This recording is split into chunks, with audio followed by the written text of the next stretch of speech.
आप देख रहे हैं अतुल्य राजस्थान, राज और समाज की खरी आवाज। नमस्कार, मैं दिव्यांशी, स्वागत है आपका हमारे इस खास बुलेटिन आपड़ो शहरी हलचल में। कोरोना की दूसरी लहर के बाद पिछले कुछ दिनों से कोरोना संक्रमण में आई गिरावट के बीच गहलोत सरकार ने त्रिस्तरीय जन अनुशासन दिशा निर्देश 4.0 गाइडलाइन जारी करते हुए वीकेंड कर्फ्यू को खत्म कर दिया है। इसके साथ ही अन्य गतिविधियों में छूट का दायरा बढ़ा दिया गया है। गृह विभाग ने शनिवार को गाइडलाइन जारी की है, जो 11 जुलाई 2021 रविवार सुबह 5 बजे से लागू होगी। गहलोत ने कहा है कि पिछले कुछ दिनों में राज्य में कोरोना संक्रमण में गिरावट आई है, लेकिन संक्रमण पूरी तरह खत्म नहीं हुआ है। इसे ध्यान में रखते हुए आगे भी सजग रहने और सावधानी बरतने की आवश्यकता है। कोरोना की तीसरी लहर से बचने की आवश्यकता है। वहीं आपको इससे बचाव के लिए मास्क लगाना चाहिए, भीड़ भाड़ से दूर रहें। सरकार की छूट और वीकेंड कर्फ्यू को हटाने के बाद चाकसू के सभी बाजार खुल गए हैं।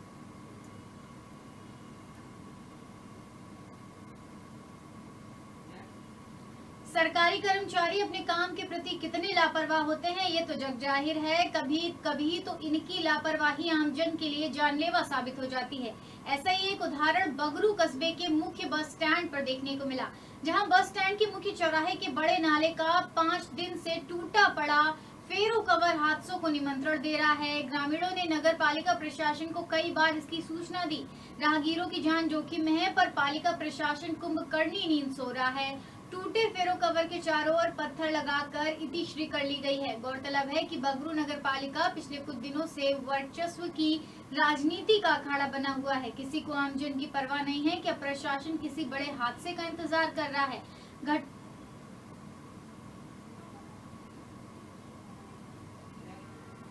घाटोली पुलिस ने 7 साल से फरार एक स्थायी वारंट को गिरफ्तार किया है। वहीं आपको बता दें कि अकलेरा व्रत अधिकारी व्रत अकलेरा देवेंद्र सिंह राजावट पुलिस उपाधीक्षक के निर्देश में घाटोली थाना अधिकारी अजीत सिंह चौधरी के नेतृत्व में शनिवार को थाना घाटोली पुलिस ने टीम के वांछित अपराधियों की धरपकड़ कर कार्यवाही करते हुए न्यायालय न्यायिक मजिस्ट्रेट अकलेरा के कोर्ट के स्थायी वारंटी राम प्रसाद पिता प्रभुलाल जाति भील उम्र 35 वर्ष निवासी हनोतिया थाना दांगीपुरा गिरफ्तार किया।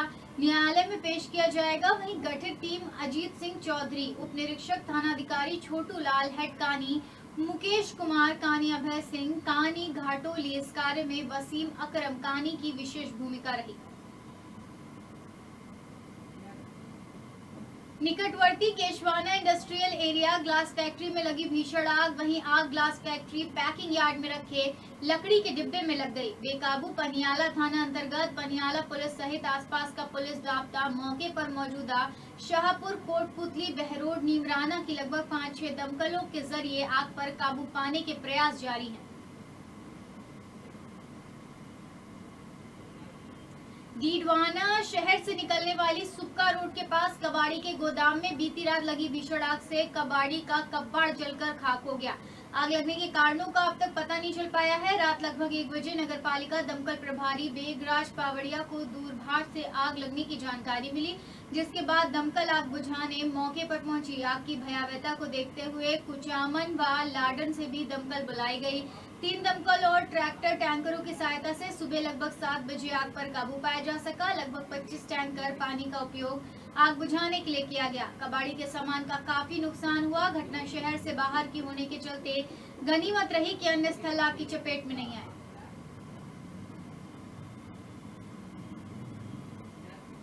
नसीराबाद में भाजपा जिला कार्य समिति की बैठक में प्रदेशाध्यक्ष सतीश पूनिया ने संगठन को मजबूती पर कार्यकर्ता को गुरु मंत्र बताया। इस मौके पर भाजपा प्रदेश अध्यक्ष पूनिया ने कांग्रेस सरकार पर भी जमकर निशाना साधते हुए बताया कि आमजन को भ्रमित करने में यह कांग्रेस सरकार माहिर है। आमजन की समस्याओं से इसे कोई सरोकार नहीं है। केवल अपनी ही पार्टी की अंतर कलह से जूझ रही, केवल कुर्सी को बचाने में जुटी है। जबकि प्रधानमंत्री नरेंद्र मोदी ने देश के हित में अनेक बड़े निर्णय लिए हैं, जनता के लिए ढेरों योजनाएं शुरू की हैं। इतना ही नहीं, बल्कि उन्होंने कश्मीर में धारा 370 हटवाकर ठोस निर्णय का परिचय दिया। इससे पहले कार्यकर्ताओं प्रदेश अध्यक्ष पूनिया के नसीराबाद में पहुंचने पर गर्मजोशी से स्वागत किया। बैठक में भाजपा प्रदेश अध्यक्ष सतीश पूनिया, जिला देहात अध्यक्ष देवी शंकर भूतड़ा, सांसद भागीरथ चौधरी, विधायक सुरेश सिंह रावत, विधायक रामस्वरूप लांबा, विधायक शंकर सिंह रावत, ओबीसी मोर्चा के प्रदेशाध्यक्ष ओम भड़ाना, महिला मोर्चा प्रदेश महामंत्री सरिता गेना सहित भाजपा के वरिष्ठ पदाधिकारी एवं कार्यकर्ता मौजूद रहे।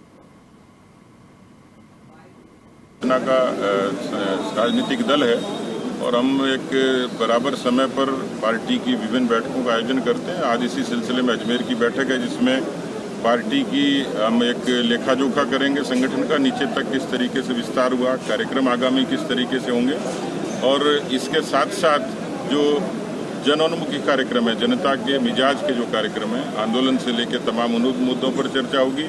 प्रदेश की राजनीतिक और जिले की हालात पर एक राजनीतिक प्रस्ताव भी होगा। तो कुल मिलाकर ये बैठक समग्रता लिए हुए है और इस आधार पर हम लोग अपने संगठन को और ज्यादा जीवंत और मजबूत करने की कवायद कर रहे हैं। Thank you. Bharatiya Janata party booth से लेके प्रदेश। भिवाड़ी के महिला थाना अंतर्गत एक व्यक्ति के द्वारा क्रूरता की हदें पार करने का मामला सामने आया। यहाँ एक व्यक्ति ने अपनी पत्नी से अप्राकृतिक यौन संबंध नहीं बनाने पर उससे गर्भ में पल रहे 8 माह के बच्चे को मार डाला। दरअसल महिला थाने में एक महिला ने अपने पति के खिलाफ मामला दर्ज करवाया है कि उसका पति उसे दहेज व अप्राकृतिक यौन संबंध के लिए परेशान कर रहा था। जब उसने विरोध शुरू किया तो गुस्सैल पति ने उस महिला के पेट में लात घूंसों से हमला कर दिया, जिससे उसके गर्भ में पल रहा 8 माह का भ्रूण खत्म हो गया। वहीं डॉक्टरों ने भी गर्भ गिरने का कारण मारपीट ही बताया। वहीं महिला थाना पुलिस ने आरोपी शोएब को दहेज प्रताड़ना व अप्राकृतिक यौन संबंध सहित गर्भ को मारने के जुर्म में गिरफ्तार किया है। ये कुछ दिन पूर्व महिला ने मुकदमा दर्ज करवाया था अपने पति के खिलाफ कि मुझे दहेज के लिए परेशान करता है और मारपीट करता है। उसके 2-3 दिन बाद ही उस 8 माह का जो गर्भ था उसकी डिलीवरी हो गई और उसकी बच्ची जो है गर्भ में ही ख़त्म होना पाई। तो डॉक्टरों से राय ली गई तो डॉक्टरों की राय के अनुसार जो गर्भस्थ महिला के पेट पर उसके पति द्वारा जो चोट मारी गई थी उसके कारण उस गर्भ के बच्चे के चोट लगी, जिसके कारण उसकी मृत्यु हो गई। तो फिर तलाश कर उसके पति को गिरफ्तार किया। शोएब पुत्र आसीन कहरानी निवासी है, 21 वर्ष का लड़का है ये, और ये बिल्कुल पत्नी के साथ क्रूरतम व्यवहार कर रहा था, जिसके कारण उसके गर्भ शिशु की मृत्यु हुई। उसी के आरोप में इसको गिरफ्तार किया। छोटी सादड़ी पुलिस ने बड़ी कार्यवाही करते हुए बीती रात को क्षेत्र के जीवनपुरा और बरवाड़ा के बीच मार्ग से एक ट्रैक्टर से करीब 2 क्विंटल डोडा चूरा जब्त किया। इस मामले में पुलिस ने एक आरोपी को गिरफ्तार किया, वहीं एक आरोपी मौके से फरार हो गया। फिलहाल पुलिस आरोपी से पूछताछ में जुट गई है। छोटी सादड़ी थाना प्रभारी देवीलाल खटीक ने बताया कि पुलिस ने नाकाबंदी के दौरान जीवनपुरा बरवाड़ा के बीच मार्ग से एक ट्रैक्टर से 1 क्विंटल 54 किलो डोडा चूरा बरामद किया। साथ ही आरोपित रामलाल गुर्जर को गिरफ्तार कर लिया गया। अन्य आरोपी मौके से भाग निकले, जिनकी तलाश शुरू कर दी गई है। पुलिस ने NDPS एक्ट के तहत प्रकरण दर्ज किया है। आरोपियों से जब्त शुदा अवैध डोडा चूरा की खरीद फरोख्त के संबंध में अनुसंधान जारी है। 21 को रात्रि करीब 10 बजे दौरान नाकाबंदी जीवनपुरा भंटा और अचलपुरा के बीच में कच्चे रास्ते पर एक ट्रैक्टर ट्रॉली से 154 किलो अवैध डोडा चूरा जब्त किया गया है। एक व्यक्ति को मौके से गिरफ्तार किया गया, एक व्यक्ति फरार है और अनुसंधान जारी है। कल आषाढ़ माह की दूज के दिन घोसा जत्रा के अवसर पर जहां पूरे देश में भगवान जगन्नाथ के भक्तों के द्वारा जगह जगह उनकी रथ यात्रा निकाली जा रही है, वहीं यहाँ सीकर में भी इस अवसर पर अंतर्राष्ट्रीय भावना अमृत संघ द्वारा शहर के कल्याण जी के मंदिर से रामलीला मैदान तक भगवान जगन्नाथ की रथ यात्रा निकाली गई, जिसमें भक्त भगवान के भजनों पर झूमते नजर आए। तो वहीं शहर के लोगों द्वारा जगह जगह भगवान जगन्नाथ पर पुष्प वर्षा कर पूजा अर्चना की गई। संघ के पदाधिकारियों के अनुसार सीकर शहर में 2014 से भगवान श्री जगन्नाथ की रथ यात्रा शुरू की गई थी, जो अब लगातार विस्तृत रूप में निकाली गई, लेकिन गत वर्ष 2020 में कोरोना महामारी की वजह से रथ यात्रा का आयोजन नहीं हो सका।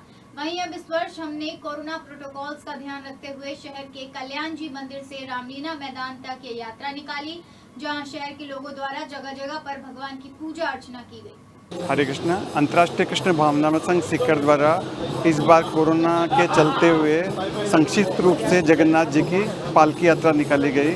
पिछले 2 साल से कोरोना के कारण ये 2014 से श्रील प्रभुपाद की कृपा से सीकर में जगन्नाथ रथ यात्रा का शुभारंभ हुआ था और 2019 तक कंटिन्यू 6 साल तक ये रथ यात्रा हुई। इस बार कोरोना के कारण गाइडलाइन का पालन करते हुए संक्षिप्त रूप से भक्तों द्वारा पालकी यात्रा निकाली गई है, जो कि 2-4 बिल्डिंगों में भगवान की जो बिल्डिंग के लोग हैं उनके द्वारा भगवान की आरती की गई और इस तरह से संक्षिप्त रूप से कस्बे के मुस्लिम मिडिल स्कूल देशवालियान में रविवार को मुस्लिम समाज राजस्थान के तत्वाधान में रक्तदान शिविर का आयोजन हुआ।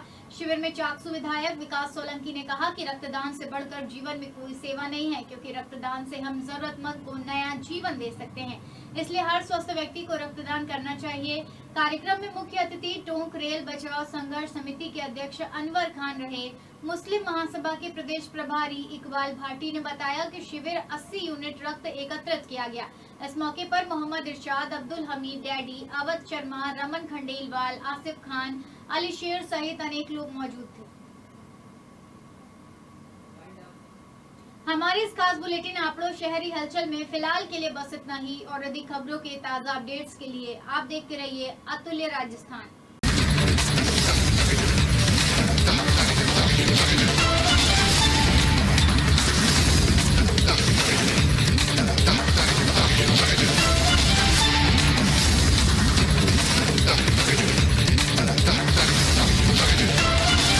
आप देख रहे हैं अतुल्य राजस्थान, राज और समाज की खरी आवाज।